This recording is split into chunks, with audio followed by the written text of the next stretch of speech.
foreign service, and those who are engaged in technical manpower. There's assistance organized by the Nigerian government for other countries, particularly in our sub-region. For now, they don't vote. But the other leg of it is for Nigerians permanently resident outside Nigeria. That is the diaspora voting. And we worked with Nigerians in diaspora organizations in the UK, in the United States, and we're even happy that some amendments were submitted, constitutional amendment to the National Assembly, but eventually they didn't sell through in terms of the propositions forwarded to the state assemblies for concurrence before our constitution is amended. Should I talk about attacks on INEC facilities? I don't think this presentation will be conclusive without that. In 4 years, 50 facilities of the commission were attacked in various parts of the country, mainly in the form of arson and vandalization. Buildings, election materials, and vehicles were destroyed, and sometimes these attacks even targeted staff of the commission. During the continuous voter registration, some staff of the commission in Imo State were attacked, resulting in injuries and death. The implication of the attacks is that we have to rebuild facilities and replace materials.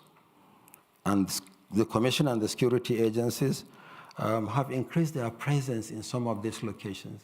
The last attack actually happened on Sunday last week, but because of the cooperation between the military and the Electoral Commission, were able to respond, and the damage was limited to just a section of the building in a local government office.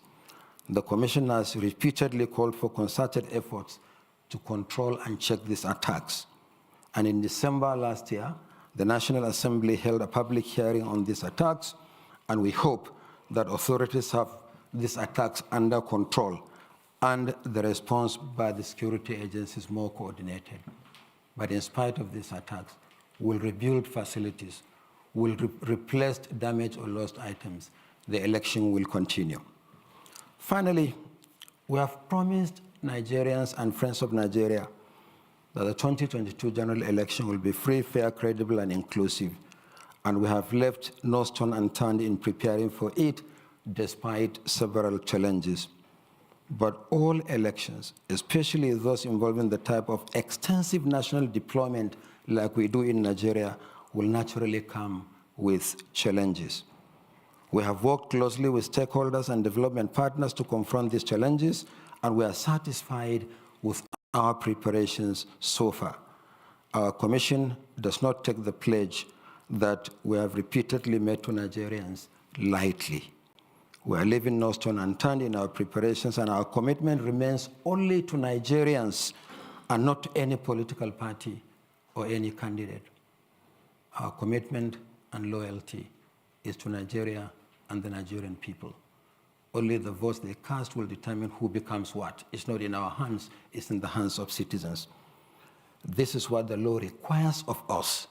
We cherish our institutional independence and the integrity of the Commission, and with the enthusiasm of Nigerians, the goodwill of stakeholders and partners, and the commitment of the Commission, we believe that the 2023 general election will be among the best conducted in Nigeria.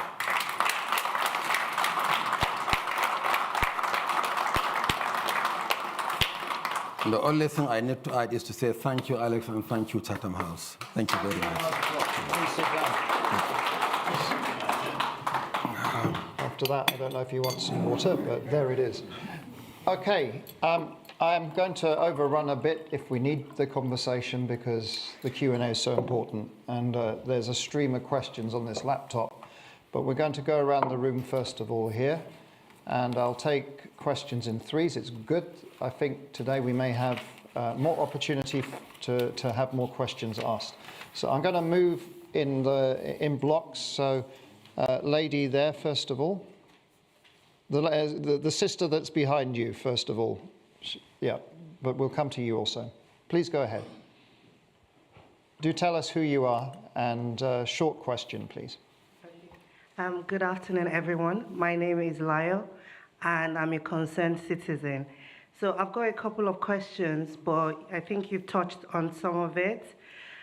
One of it is, you said that we did try to pass a policy to see if people in diaspora can vote, but it didn't go through.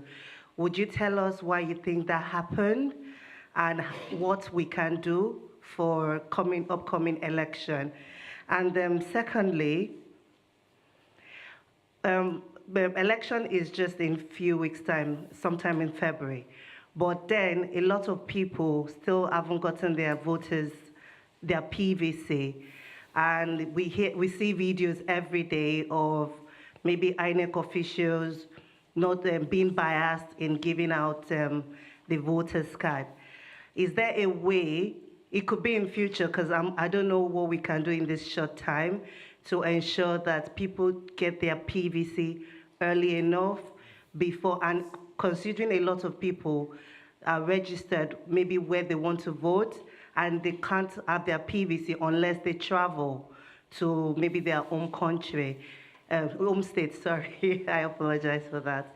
Yeah, is there a way we can make that easy for them? And lastly, sorry, just one more. We'll never get other questions, please. Because I know the lady in front of you, I'm going to come back to you, but you're clearly both together. So, no, the gentleman there, we will come back to you. Yes, you, sir. Yeah, just there. I want to make sure we have diversity of questioning also. Please go ahead. Thank you very much, and thank you, Prof. My name is Isaac Taiwo, one of the Youth and Youth Foundation founder. My question is, you've said a lot about what you're ensuring to do to make sure 2023 election is a success, especially for we the citizen, the grassroots. I believe that the greatest legacy that President Muhammad Buhari wants to leave for Nigerians is to make sure he leaves a credible and a free and fair election. So my question would be, what assurance will you give every citizen that this will be achieved on that very day, 25th of February, 2023? Thank you. Great.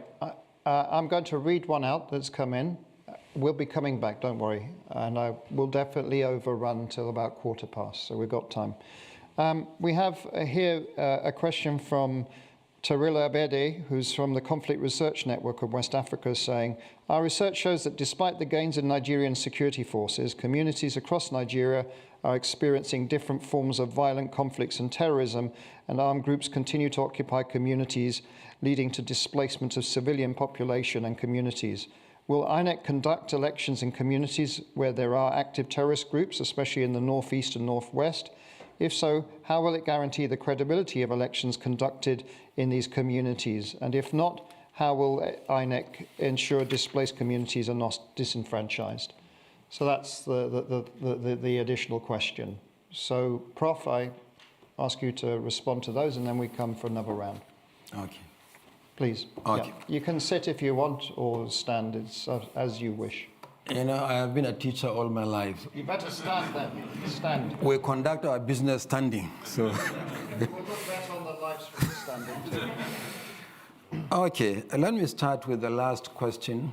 I think it was from a virtual participant on insecurity. Will INEC conduct elections in areas with active active terrorism? If so, how do you guarantee the credibility of the election? If not, how do you disenfranchise citizens? So head or tail, we have to find a solution. The truth is that in areas of insecurity and people are displaced, you can't say you are going to conduct elections in areas of displacement because the citizens are displaced. But consistently, since 2015, the Commission has had a policy and framework for voting by internally displaced persons. If they are organized in camps, in internally displaced persons camps, we can recreate the polling units and enable them vote. It was done in 2015, we did it in 2019, and only recently we convened stakeholders meeting to validate the revised framework and policy for voting by internally displaced persons. The difficulty we face is with those who are not living in displaced people's camps, but are living with relations in safer communities. It becomes really very difficult to reach out and organize elections for them. We have over 2 million persons in displaced camps in Nigeria across a number of states, and we'll organize elections for them the same way as we did in 2015, 2019, and we'll do so in 2023, provided they're in camps that are organized and we can reach out and recreate those polling units to enable them vote. Leal, concerned citizen, why did the effort to ensure diaspora voting fell through? Is there anything that can be done? It was really wonderful. I had a series of engagements with Nigerians in diaspora, both coming from the Americas and from Europe. Particularly, there is one in the UK that has been very, very active and very vibrant. And they will attest to the fact that I maintain an open door policy for them. We had a series of meetings, and we are all excited. At a point, we even started collaborating with the Nigeria in Diaspora Agency, headed by, I think, Mrs. Abike Dabiri. And we had a series of engagements. And the proposal went to the National Assembly. But at the National Assembly, the proposed proposition was defeated. So the position of law remains that unless you are a resident in Nigeria, you cannot register and you cannot vote. But I'm absolutely convinced that it's only a matter of time when this will be achieved. Voting by those in the diaspora, as far as we are concerned, should be a settled issue. And if you ask me whether I support it or not, I will tell you that we are preaching to the converted. But the Commission doesn't have the power to make it happen. The enabling law will have to be provided for it to happen. Not just because of the remittances, because I've had people talk about the remittance by Nigerians in the diaspora, and therefore they should be given the right to vote. I think it's because they are citizens, and citizens must enjoy rights. It's not about means. Otherwise, the richest person in a country will probably have 2 votes, but he has only one vote. So it's a matter of right. It's not a matter of the contribution that they make. But of course, the nation appreciates the contribution that those in the diaspora make. You talked about the challenge of PVC collection. You know, the number of PVCs we have uncollected is historical, it's cumulative. It goes back to 2011. So much of the cards that are collected are actually from recent registration. So what we need to do after the election is to sit down with stakeholders and look at this matter thoroughly. Are these cards actually, at the end of the day, collectible? Or we'll just keep carrying them forward with every election and they are not collected? But the historical cards are not collected as many as the more recent registrations. Isaac, assurance to every citizen that there will be free and fair election. Election is a multi-stakeholder activity. INEC has been giving you these assurances. I think we have demonstrated this, particularly in some of the more recent elections. And that is what we are going to carry forward to the general election. So as far as the Electoral Commission is concerned, that one is a no-go area. The votes cast by citizens should determine who becomes whatever in our country and in our democracy. I think I answered the question from Tarila. Thank you. Let's get more questions. So the gentleman there, no, the gentleman in front of you. We still have time. Go ahead, yes. Thank you so much, Dr. Alex Wines. Thank you so much, my professor. Well done. Good speech. I understood what you say, everything. I hope Nigeria will get a good election, inshallah. My question is very simple. I'm Dr. Isia Kushitu Al-Mustafa, lecturer, business management and tourism, Global Banking School, London, and Plymouth University, an independent port consultant to Nigerian government.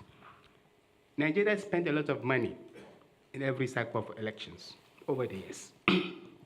And in your lecture, you made mention of the lessons whereby We spend a lot of money.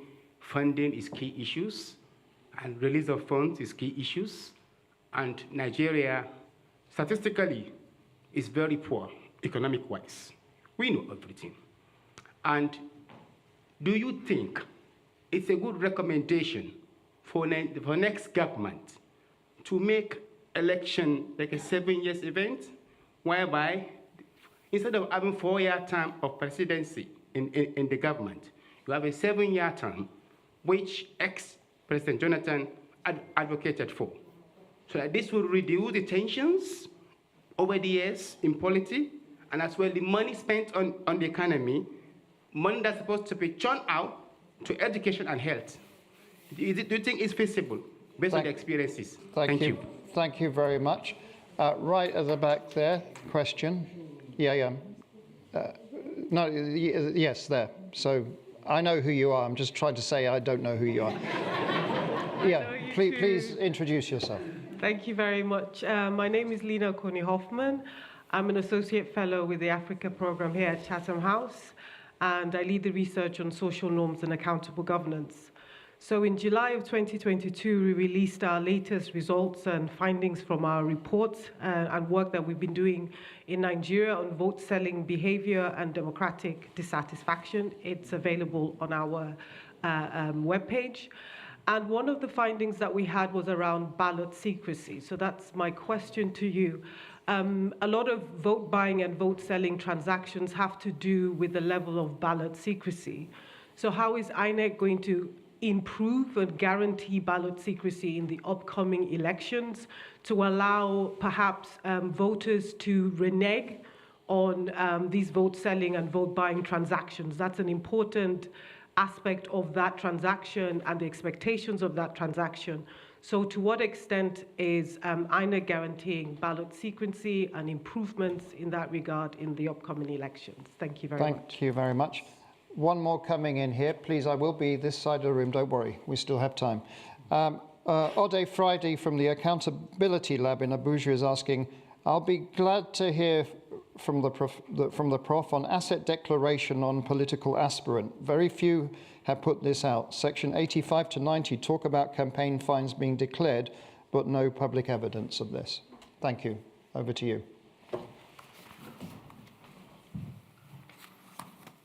I always find it easier to start with the last question because I didn't have enough time to write it down, so it's fresh in my memory. I can't miss it. On asset declaration, I think this is a constitutional matter. Asset declaration for all public officers. And there is a procedure and there is an agency responsible for asset declaration. It's not necessarily tied to election. You know, the Constitution is also very clear on conditions for contesting an election. An asset declaration is not part of it, but all public office holders must declare their assets as a matter of constitutional responsibility. I hope that answers his question. Now, later you talked about ballot secrecy. Yes, in Nigeria, the law provides for open, secret ballot. In other words, there has to be a ballot box in the open, but the choice made by citizens must be in secret. And that's why the Commission provides the voting cubicles, and then there is a ballot box in the open. Once a citizen makes his or her choice, the ballot paper is dropped in the open in the ballot box. Now, you tied this to the question of vote buying on election day. Yes, I mentioned this in my presentation. By the time you get the lecture, you will see I said much more actually than what I could have said or could not have said during my presentation on the issue of vote buying. So it happens like this. In the polling unit, you have the vote buyers. Sometimes they have legitimate reason to be at the polling units because they may be agents of political parties. The law allows for polling agents. And so when people vote, they have a tendency to show the party that they have voted for to the person who is facilitating the buying of the votes before the ballot paper is dropped into the ballot box. What did we do? In 2018, I think, we decided in one of the elections to change the configuration of the polling units by bringing the ballot papers closer to the ballot boxes.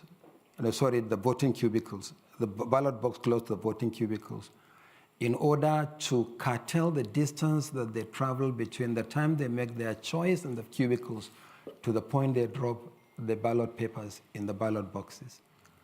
We thought we were making some progress. But another election followed a few months later that year, off-season governorship elections. Then we learned that they were using their smartphones. So instead of exposing the ballot paper, all you need to do is to go in with a smartphone, snap the marked ballot paper, and then go and do whatever you wish to do later. We then banned the use of not only mobile phones, but even photographic devices in the voting cubicles. Mixed results. In many parts of the country, we don't have built-up polling units. We have them in what we call open spaces. What we provide on election day are the tents or canopies for these polling units. But we'll continue to look into that. But it's not just a Nigerian problem. I also noticed that it's a global problem. Very interesting, I went to the United States for a midterm election some time back, and then you see at polling units posters saying that mobile phones and cameras are not allowed into the polling units. So it assumes that dimension as well. But we also went ahead to introduce the folding of the ballot papers, and we trained our presiding officers. When a voter comes, as soon as the person is accredited as given the ballot paper, that is the way it is folded. And when they make their mark in the voting cubicles, we encourage them to fold the ballot papers in the same way before they drop into the ballot boxes. But what is all this talk about vote buying? It is also for us an indication of the progress that we are making in our democracy, because it is becoming increasingly clear to everyone that the votes are counting, and that you can't drive a voter long before the election and expect the person is going to vote for you. So follow the person to the polling unit. And even the polling unit, make sure that the person has voted for you. At the end of the day, and I've said this consistently, is enforcement of the laws. There are laws, but the laws are not enforced. So let me seize the opportunity to renew our appeal as a commission for the National Assembly in Nigeria to speedily pass the Electoral Offenses Commission bill, so that all violators of our laws shall be penalized accordingly. At present, that responsibility is left to INEC by law. But look at the constraints. INEC cannot make arrests. We have no capacity to make arrests. INEC cannot successfully conduct investigations that will provide the evidence that will lead to successful prosecution. But we are saddled with the responsibility of prosecuting electoral offenders. So several committees, 2009, the Waste Committee recommended the establishment of the Electoral Offenses Commission and Tribunal. 2011, the Lemu Committee did so. 2017, the Ken Namani Committee did so. But the good thing is that the Senate in Nigeria has passed the bill, but it's awaiting concurrence by the House of Representatives. So we hope that the National Assembly will do the needful by passing that law, and that law should be assented to speedily before the end of the lifespan of the present assembly.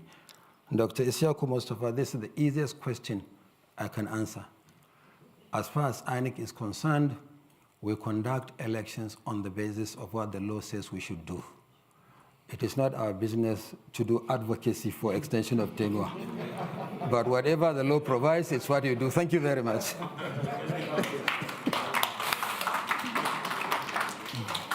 Okay, we just have time for one more round, but we let me start with the gentleman here. I'm going this side and we'll move across. So you, sir. Professor, welcome to London. John Cookson from Arise News. The BVAS system has been used before, but not without teething problems, especially in the recent governorship election. What guarantees can you give to the Nigerian people that all the problems have been ironed out and it's going to work properly when it's counting 90 million votes? Given the amount of hands, what I'm going to do is ask a few more people to ask questions, but choose the ones that you... So I'm going to put the pressure on you. So the lady there. Microphone going there. No, thank you. Thank you, Chairman. My name is Aisha Agboluaje. I'm a final year student at the Royal Holloway University of London. And this is the first year that I am legally old enough to fulfill my obligation to vote. But I'm here in London, so I can't vote. However, my friends and family that are in Nigeria have spent 2-3 days going to the INEC office or going to the local government to get their voters' cards. And you know, Gen Z, we do not like stress. How are you using the technology, integrating technology to bring voting to the people? We have NIN that we have gone to register for with our facial recognition, with our fingerprints. How are you, using the technology to take voting to the people so that it can increase political participation? Also, in the terms of female participation in politics, I know it's not INEC's problem directly, but don't you think Nigeria would benefit from a quota system like other countries in Africa, like Senegal and Rwanda have? Thank you. Thank you very much. Gentleman over there, we're moving along this way. Yes, you, sir. Yeah, in the middle row just there. My apologies, we just don't have enough time for everybody. Thank you very much, Professor. I'm going to make it quick. My name is Yomi Maja, General Secretary, Allied International Club. There has been rumor out there that some persons or groups are trying to actually get you removed from the office. So do you have anything to say to that? And the second thing is that in terms of logistics, some rural areas actually experience some delays in view of the fact that we only have about 5-6 hours voting in the country. I hope you can actually tell us that there's going to be an improvement in terms of distribution.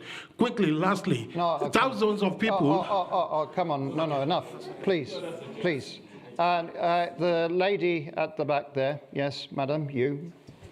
Yeah. Thank you very much. My name is Ndidi Njoku. I'm the Principal for Markets for Development and the chair of a diaspora organisation called the African Foundation for Development, which we're actually celebrating 30 years. And we've worked a lot with the Nigerian government and the Diaspora Commission. So thank you, Professor, for your presentation. It's absolutely great. Last year, Chatham House hosted the Speaker of the House of Representatives from the Federal Republic of Nigeria.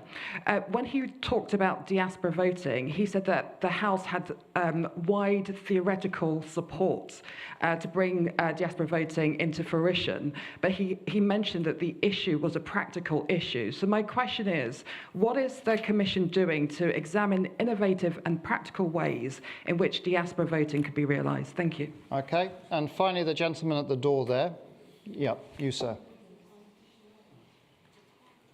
Thank you very much, Professor Yakubu.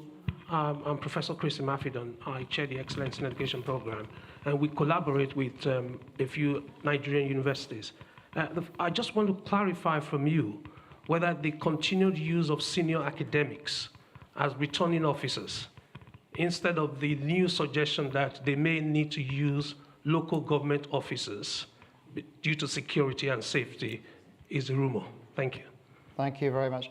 And online, there's been quite a few questions coming in. If there's a second round for presidential elections, how prepared are you? That's the question that a lot of people are asking. So we're not asking for you to answer all the questions that you've just received, but I would invite you to kind of sum up, respond to those that you feel appropriate, and then we'll draw to a close. Thank you. Thank you very much, Alex. I will take your advice seriously since you have given me the option of choosing which questions to answer, which questions I'm not going to answer. But I'm going to answer all questions as best I can. So we started to deploy the beavers in November last year and in November 2021 and February 2022. We went back to the drawing board. We have found the solution to the problem. That's why in subsequent elections in Ekiti and Osun, you didn't see those glitches. But I'm not going to say more about what we discovered and what action we have done. Because if you are running web resources, you have to be mindful what you say, particularly at a forum like this, because the bad guys may also be listening. But we are confident, and this is what we have done, and we completed this early this week. We have the machines for the 2023 general elections, but we didn't want to take chances. Each and every machine has been tested and confirmed that the machine is functional. So actually, for the last 2 weeks or so, our officials were in all the states of the Federation testing those machines. And the functionality of the machines is simply very encouraging. So we'll not take chances. The second thing we are going to do, and pretty soon, is to conduct mock accreditation exercise nationwide ahead of the election. We won't wait until the main election comes. We'll test the integrity of these machines with real live voters in selected polling units across the country. We did so in Ekiti and Osun. It was fantastic. We are going to do so nationwide. And increasingly, our people are becoming even more excited about the deployment of this technology. So we are really happy. And in terms of the numbers of the beavers machines, we always make provision for additional numbers of machines in case of malfunction or glitches. And there is always a backup. We have what we call the RA technical support that will fix the machines in the unlikely event of any glitches. And where it needs to be fixed is fixed, but where it fails to function completely in a polling unit, and from previous experience, there were isolated polling units, the law has a remedy that the commission should immobilize and conduct the election in the affected polling units within 24 hours. So we are really, really comfortable where we are on the machines, but we'll continue to do whatever we need to do to protect its integrity and to continue to test it for deployment during elections. Aisha, you asked 2 questions. The first one is friends spending quite a number of days to collect their PVCs. And you talked about the possibility of linkage between NIN and PVCs. NIN is our national identification number. These are numbers issued by a completely different agency. But there is a committee working on the harmonization of various sources of data, from the national identification number, the immigration service with passports, the central bank with bank verification numbers, the Electoral Commission, which has the largest database of citizens in the country, the Federal Road Safety Corps that issues driver's licenses nationwide. We hope by the time we achieve that harmonization, then obviously it will be easier. At that point, we hope it will also be possible for citizens to vote wherever they are, instead of the polling units where they register, because that is what the law provides for now. You have to vote, you can only vote in the polling units where you register.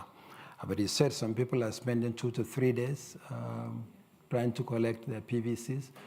So we hope that with the extension of time we granted, this will ease out. I'm really, really happy with the numbers coming from the states. In fact, it was reported yesterday by one of our resident electoral commissioners. He complained that in one of the states, people are not coming out to collect their PVCs. We'll continue to encourage citizens to collect their PVCs. We'll see what happens after the ward level collation, because after ward level collation, we are coming back to the local government areas for another week until the 29th of January. My appeal is that citizens who have registered should please be patient and collect their cards. But I'm also saying that for those who applied for transfer and relocation, they shouldn't go to the places where they applied for the transfer, but they should go to the places where they wish to vote right now, because that is where the card is. There is a policy in Nigeria that Yes, you only vote where you are registered. But if you are registered in point A, but you want to vote in point B, then you have to transfer your registration to that point. So some people go and apply for transfer. You can apply for transfer from any part of the country. You can even commence the process online. But when the card is ready, we're not going to drop it at the point of application for transfer, but at the point of collection of the cards.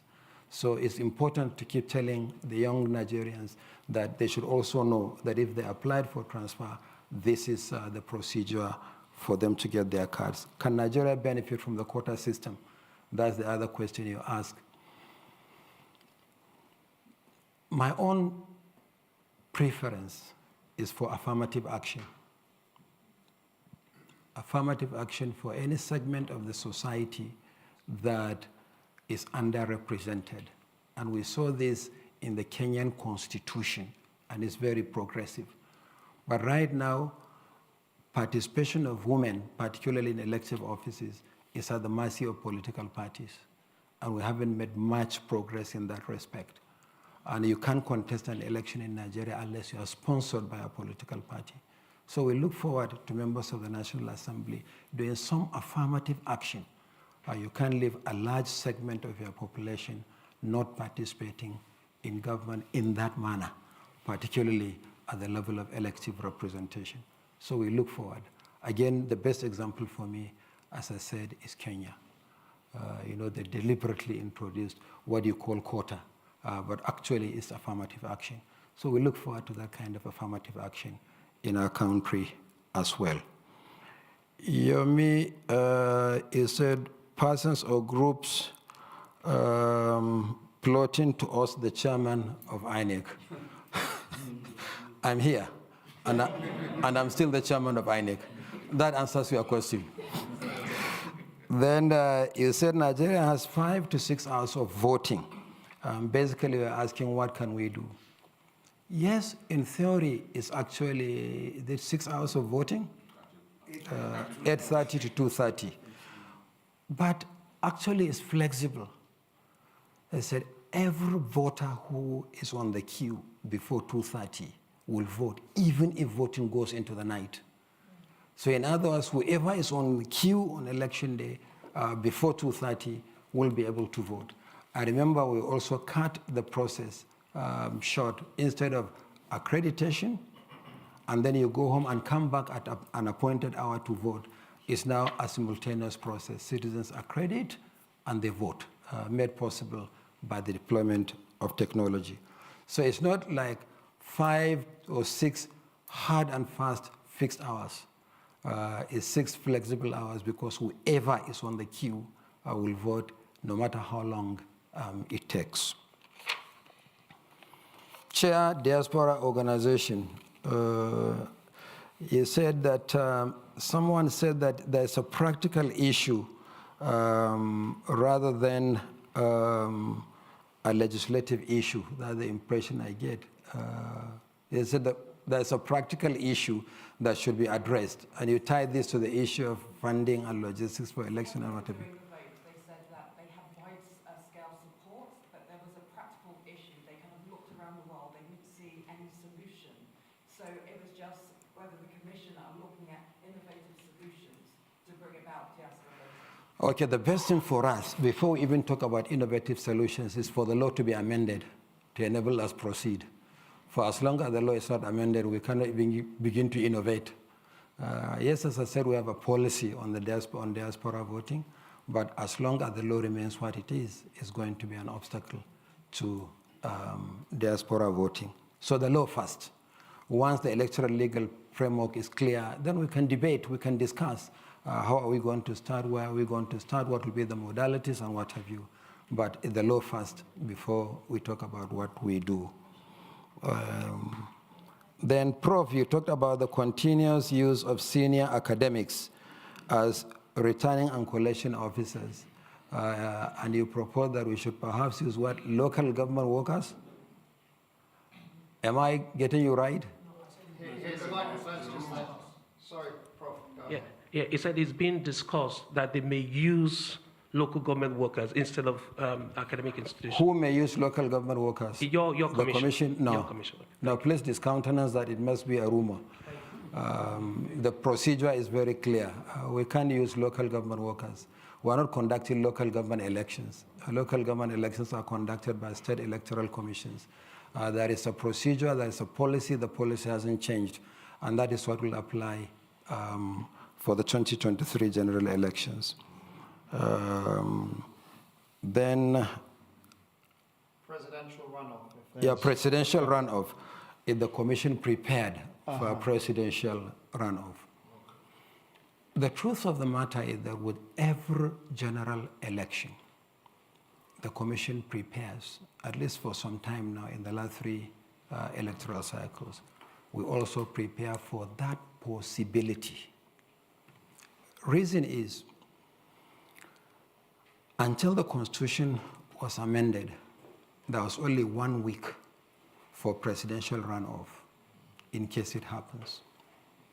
And with the number of registered voters we have, it is almost impossible to print the ballot papers required and the result sheets and deliver them to locations and conduct the elections as required. So with every election for the last 3 electoral cycles, we also make provision for the possibility of a presidential runoff in case it happens. If it happens, then we'll have no issues. And this year is no exception. Fortunately, the time frame has also been extended. The 4th alteration to the Constitution has extended it by 2 more weeks. So it's now 3 weeks instead of the 1 week we had before. But we always prepare for that possibility. In case it happens, we don't know. It is in the hands of the voters. But if it happens, we will not be caught napping. Thank you. Thank you.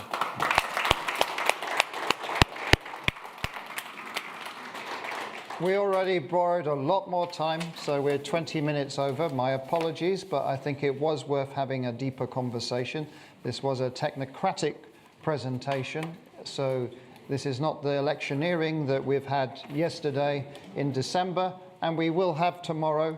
As you know, the NNPP candidate is speaking here, same time, but we won't overrun as long as today, so that each of the candidates was treated in the same manner. I don't have anything more to do but to say 2 things. One is that the full speech presentation will be both on the INEC and Chatham House website shortly. And to thank Professor Yakubu for coming to Chatham House and spending time here today and answering all our questions. Thank you very much, Prof, and good luck for the election.